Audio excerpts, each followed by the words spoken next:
自查。有宗旨，作者莎士比亚行事犹如炭火，必须使它冷却，否则那烈火会把心儿烧焦。莎士比亚对自己不信任，还会信任什么真理？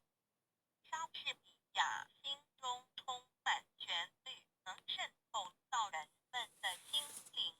莎士比亚，我的言语高高飞起，我的思想滞留地下。没有思想的言语永远不会上升天界。莎士比亚美貌和智慧很少结合在一起。莎士比亚让我指点20个人做人的道理。